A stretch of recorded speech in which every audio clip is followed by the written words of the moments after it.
Бәрекелді. Ассаламағалейкум, шырайлы шым қала. Тойы көп гүл қала дегенде шымкенттіктер бір қол соғады да тойдың басында тойдың басталғанын көрсетіп. Бәрекелді, бісміллә, рахман, рахым, асыл болсын бұратым. Сәлемнің де сәті бар, кезегім келді шығатын. Бүгін қазақ елінің тойында, құйысқансыз ұруының тойында жөнім бар қызмет қылатын. Ассаламағалейкум, Алла сармасы ала таудай, қазына толы қара таудай. Қадыр артқан қариялары мен ақ жаулығы желбіреген, барын қалқалап, арын арқалап келген ардақты аналар. Хош келдіңіздер, той құтты болсын ағайын. Қайырлы кеш, қымбатты ханымдар мен мырзалар. Армысыздар ағайын, көңіл ұқсас көктемге зердемен қабыл алыңыз.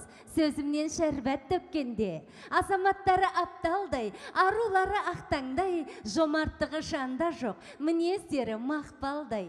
Жақсылық жолын жалғаған, татулық жырын толғаған. Қазағымнан айналдым, салт дәстүрін сақтаған. Ал ендеше ағайын, қошеметіңдай ама, өнерпаз қыздай ала, жылқысындай жеткенде, ардақты халқым бұл кешке. Алланың нұры жаусын шай, сіздер де асыл тектелге деп, бүгінгі дүркіреген дүбірлі тойымызға хош келдіңіздер дейміз ағайын.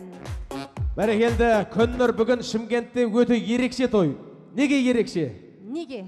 Себебі жетте бастаймыз деген тойды ешкімнің кешкеніне қарамай ровно 9-да бастап жерді көріп тұрсыздар. Сондықтан көп созбаймыз, әдептен озбаймыз. Жүректеріңізден қозғай отырып, екі жасты қалың елдің алдына шақырмасақ, қалың ел көзін тігіп, тау суындай тасып, біздің Иса жанды Ағмаржанмен бірге көруге асып.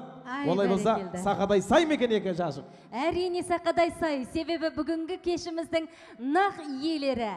Бақытқа балап жастарды ән күйге бөліп аспанда. Ал ағайын туғандар, той менен думан бастал деп, Иса менен Ағмаржанда құрмет көрсетіп, орнымыздан тұрып, әсем әннің ырғағымен қарсы алайық қанекей. Кет қанекей, жар қайда? Иса